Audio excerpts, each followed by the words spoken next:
Northmen say that their allfather, Odin, gave his eye in exchange for a drink from Mimir's well, the well of wisdom. In blindness there can be wisdom. Only by giving can you receive in return. For this reason, I give my life and pass on my stories of the Northmen to you, Senua.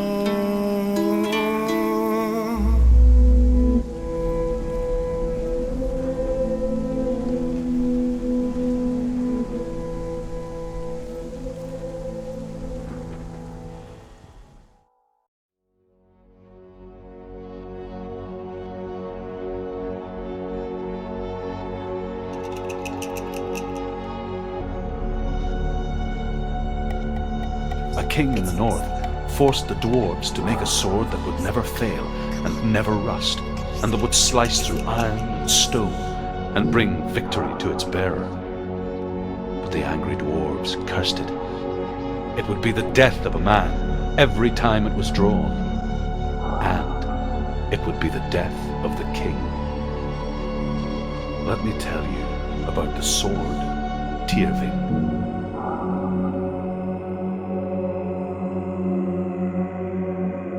Senua, you remind me of a story that the Northmen tell about a young woman warrior. Her name is Hervor, the daughter of a berserker born after he was killed. She's a wild, willful child who teaches herself to fight with weapons. When she learns where her father is buried, her only desire is to reclaim the treasure buried with him, but above all, the sword, Tyrving.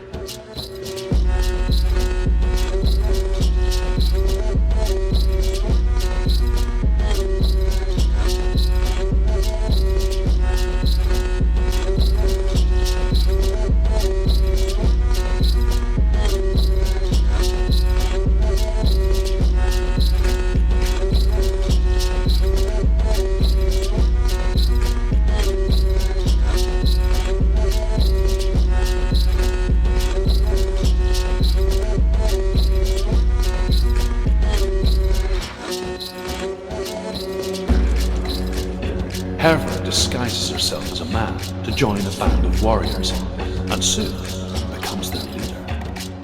When they come to the island where her father is buried, her men do not want to go ashore. They say that evil haunts the island, and that it is a worse place by day than other places are by night. Fearless, she lands alone. There are many grave mounds, and all of them have ghostly flames burning over them. She comes to the grave mound of her father after passing through these ghostly fires as though they were mist. The flames I passed through were real enough. Damn the Northmen to hell.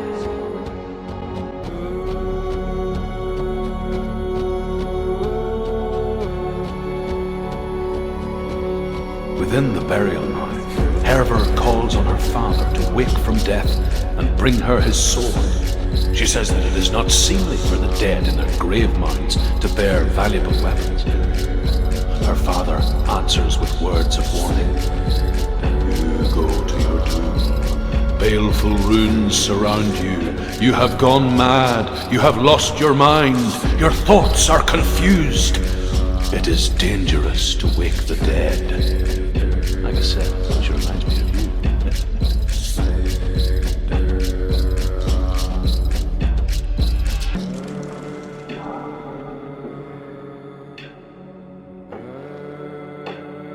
Hervor ignores her father's warnings. The grave mound opens, and it seems to be full of fire. Again, Hervor demands her inheritance, but her father warns her the sword is cursed and would be the bane of her family. But he relents and brings her the sword. She leaves the island with it, but the curse holds true, and death would follow in the years to come. And so, Senua, the misdeeds of a father have cursed his daughter.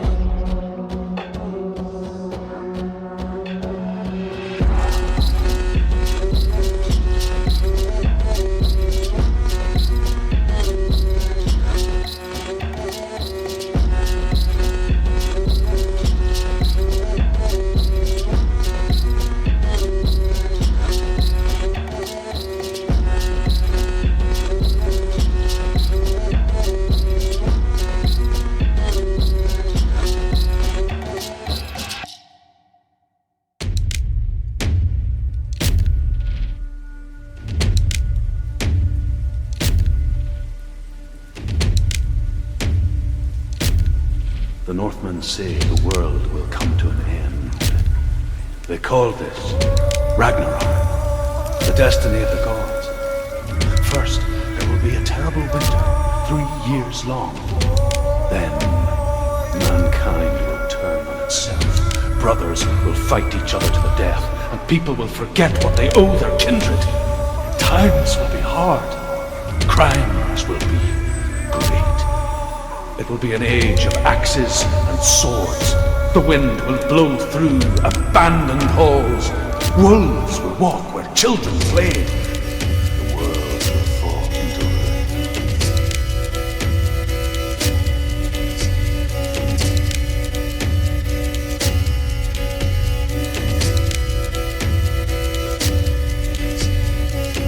The Northmen say the gods will fight the last battle at Ragnarok.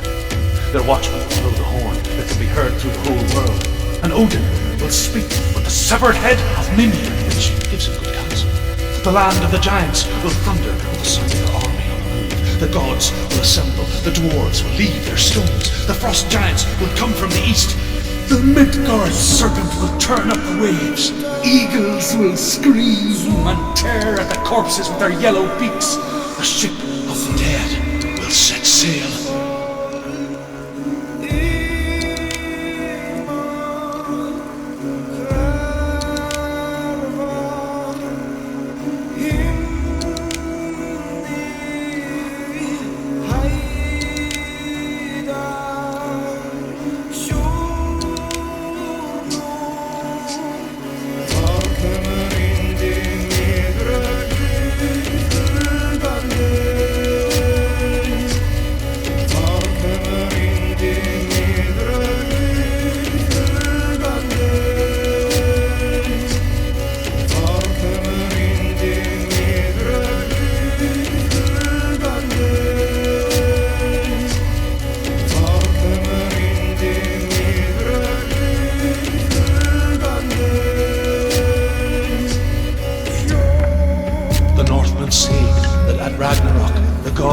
A ship full of their foes, which Loki has steered to Asgard.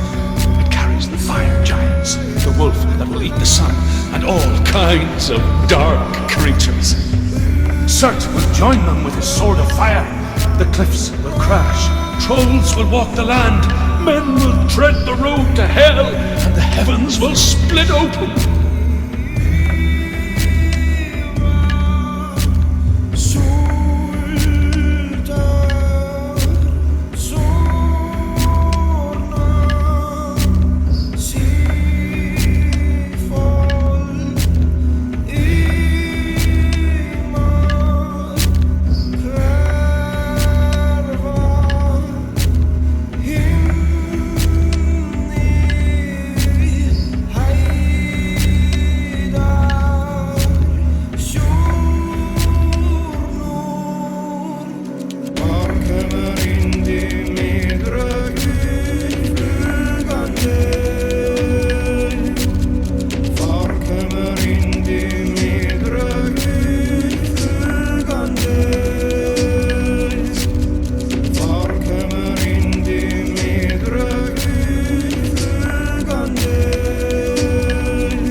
Senua, prepare yourself for Ragnarok, for it is nigh.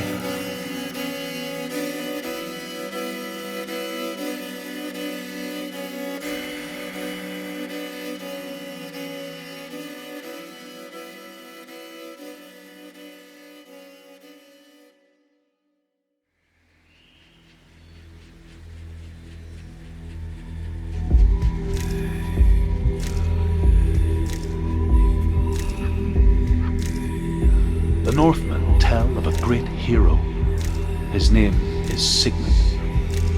His father's hall was built around a great tree, and one day Odin comes and thrusts a sword into the tree, a gift to whomever can release it. Many try, but the sword only comes out at Sigmund's touch. His brother-in-law, King Siggeir, wants it, but Sigmund refuses him, so King Siggeir plots revenge. He invites Sigmund and his brothers to a feast, but when they arrive, they are met with an army, not a warm welcome. King Siggeir captures Sigmund and his brothers, steals his coveted sword, and readies them for execution.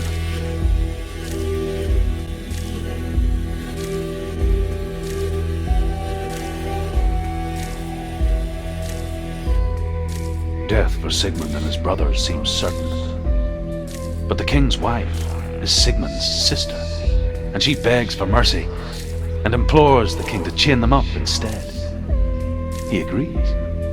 Not for mercy, though, but because he plans an even more cruel and lingering death. Chained to a tree in the forest that night, a she-wolf comes and devours one of Sigmund's brothers. She returns, ravenous, night after night, until only Sigmund is left. The next day, Sigmund's sister sends a servant with honey to smear on Sigmund's face. But to what end? Well, that night, when the she-wolf appears again, you'll never guess what happens.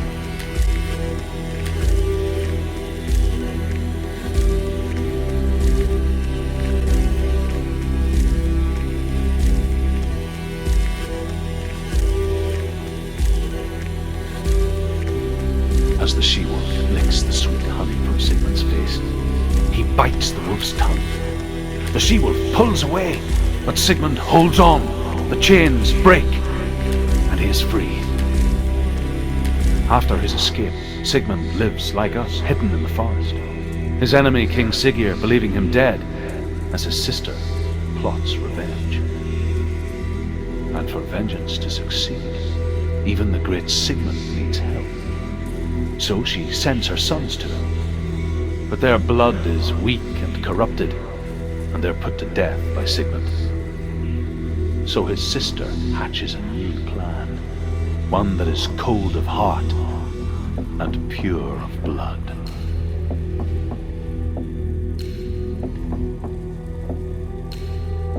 Sigmund's sister trades shapes with a sorceress, and in disguise, she lies with her own brother. She gives birth to a son named Sinfjotli. After a time, she sends him to the forest to Sigmund. He tests the boy and finds him strong and fearless, and so they go to take their vengeance on King Siggeir. Luck is not on their side. They're captured, and Siggeir has them buried alive. As Sigmund and Sinfjotli are being buried alive, Sigmund's sister throws an armful of straw into the grave mound.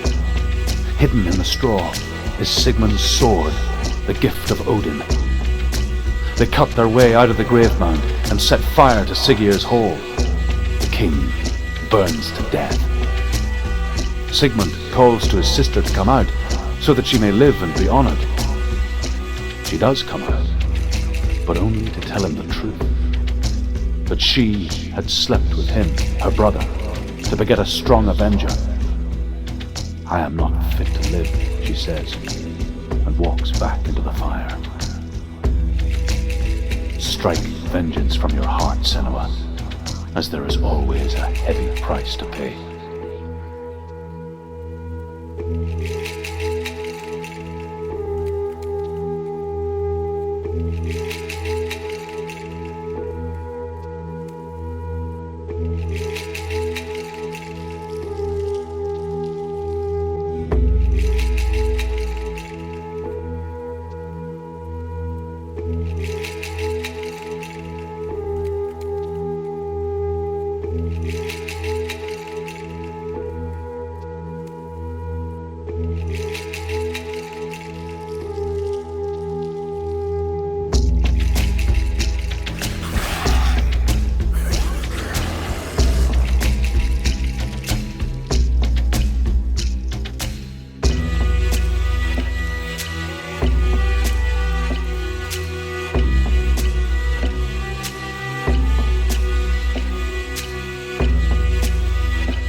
here is the end of Sigmund's story.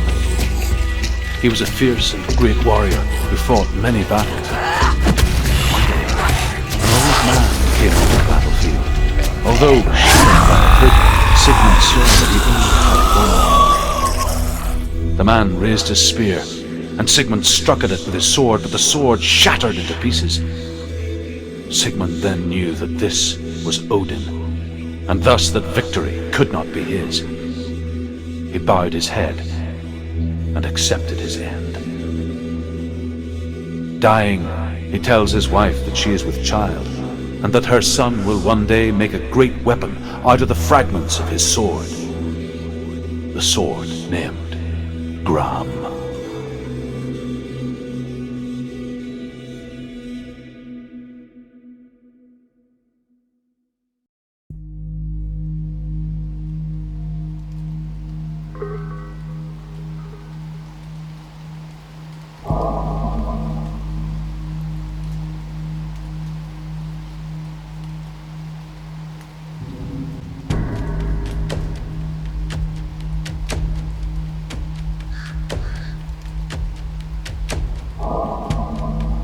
I will tell you of a great hero named Sigurd, son of Sigmund no less.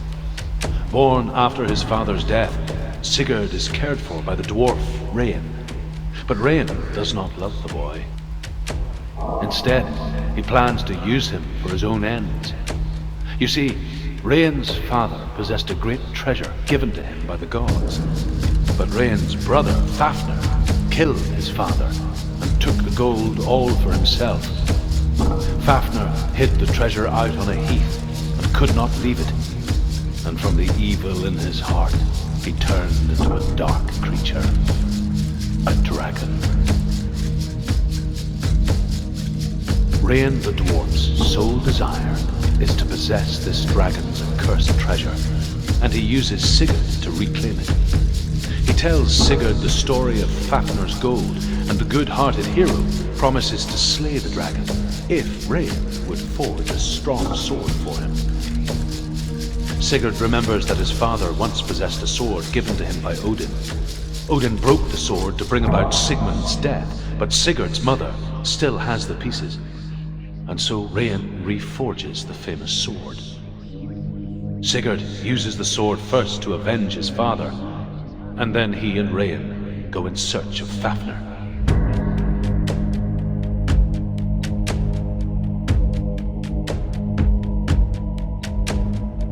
The dragon Fafnir is so large and deadly that it would be impossible to kill him face to face. But each day, Fafnir crawls across the heath to find water. So Sigurd digs a pit in the dragon's path and lies in wait in it. When Fafnir slithers overhead, Sigurd sinks his sword into the dragon up to the hilt.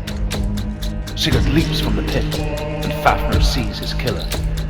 He warns Sigurd that the treasure will lead to his death, as it led to the death of all who owned it. Sigurd replies that death comes to all men, and every man would want to be wealthy until that day.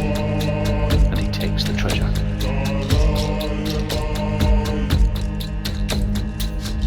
Although Sigurd kills the dragon, Rain wants to keep Fafnir's gold all for himself.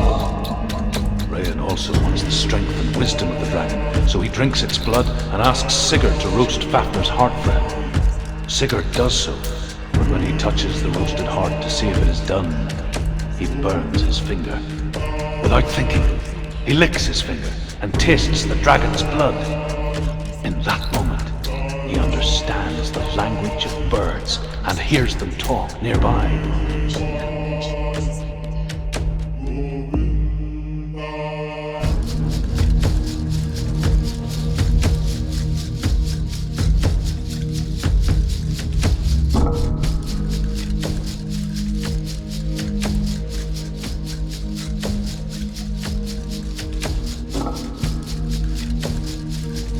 Sigurd's newfound power lets him hear the birds speak, and they say, Sigurd should eat the heart himself.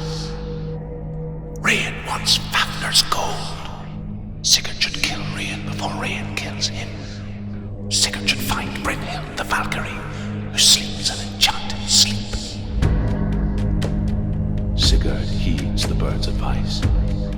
kills Rain, eats Fafnir's roasted heart, and takes Fafnir's treasure. And he embarks on a new quest, to ride to Hinderfell and find Brynhild, the Valkyrie.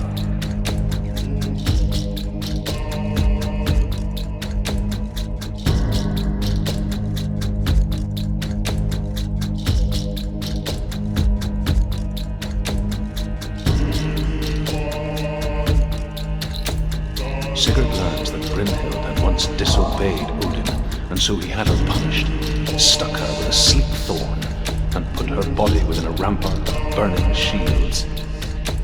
Only a man who knew no fear would ever reach her. But like me, Sigurd is fearless and passes through the flames, just as I did, and wakes the sleeping warrior girl. She teaches him the secret wisdom of runes, namely victory runes, ship runes, runes for persuasion, runes for truth, runes for healing and help, runes for perception and power. Like Sigurd, the greatest young warrior of the North, you must learn the secrets of the runes to fight amongst the gods in hell.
I want to tell you a story about a god of the Northmen called Balder, the second son of Odin. He was beautiful, good and wise. He was fair of feature, he spoke fair words, he gave fair judgments. Light shone from him, only good things were told of him. But he was the first of the gods to die.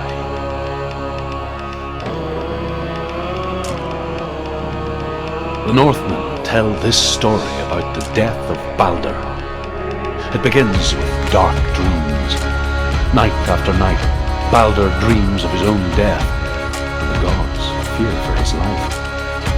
So Balder's mother makes everything in the world: fire, water, iron, stone, earth, wood, beasts, birds, serpents, poison, sickness, swear an oath not to harm herself. one by one, they each make their vow. Neither weapons nor wood will injure him, Baldur's mother boasts. Only Loki, father of Hela, mistress of death, is not amused.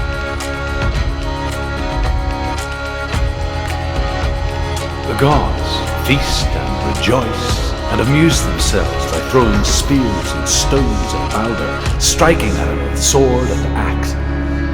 But he comes to no harm, whatever they do. The gods never cease to wonder at this great marvel.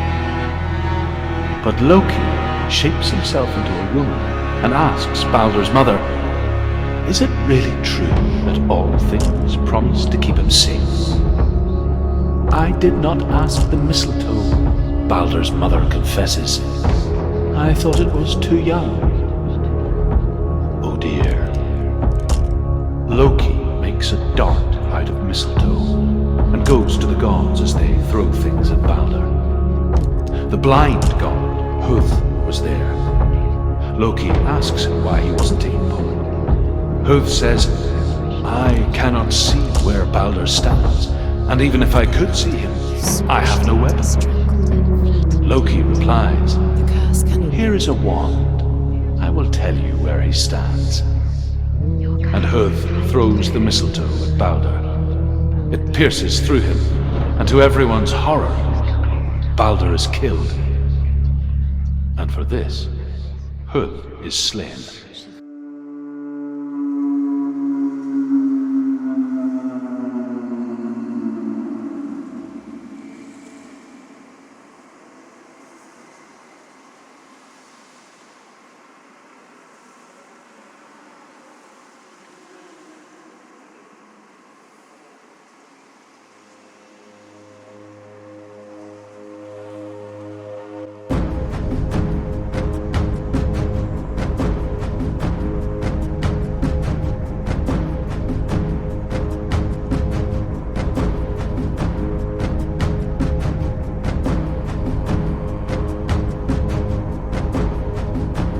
The Northmen tell how the gods mourned Baldur. His body was to be burnt on his ship, but they could not manage to push it into the sea and sent for a giantess to do it. She comes riding a wolf and has vipers for her reins. She pushes Baldur's ship into the sea with such force that the ground shakes and the rollers burst into flames. When Baldur's wife sees his body carried onto the ship, her heart bursts with grief, and she dies. She's put next to her husband. The pyre is lit, sending the dead to hell. But even so, the gods cannot accept his death.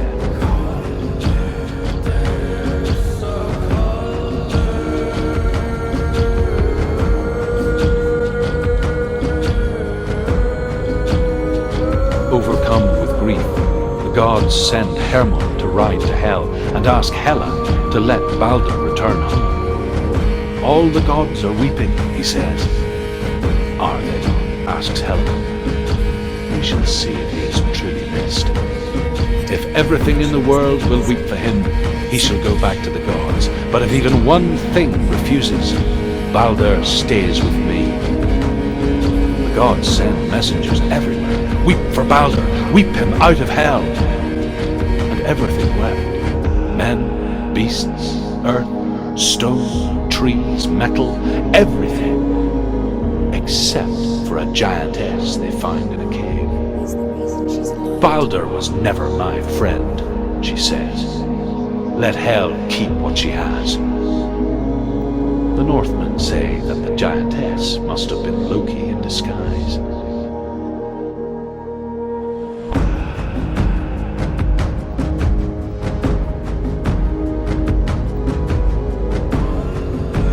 The Northmen tell how the gods punished Loki for Baldur's death. They captured him and took him to a cave. They fetched his 2 sons and turned one into a wolf, and he ripped his brother apart. The gods used Loki's own son's entrails to tie him down and turned these bonds to iron and dangled a poisonous serpent over his face so that its venom would drip onto him. Each time the venom drips onto Loki's face, he writhes in agony. The Northmen say that is the cause of earthquakes.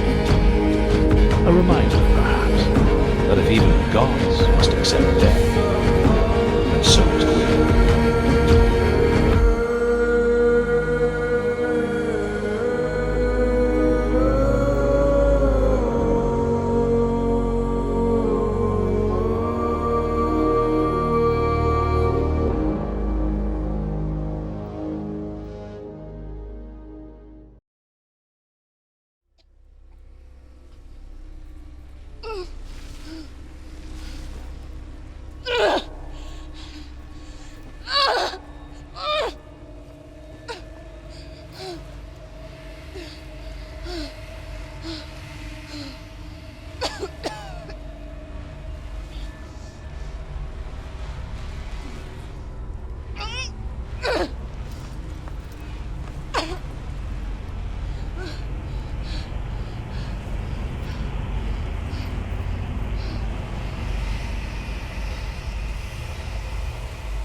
That's what you want, isn't it? My soul. Take it! I'll be a slave for you. I'll fight with you at Ragnarok. If you release it.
Quest. Nothing.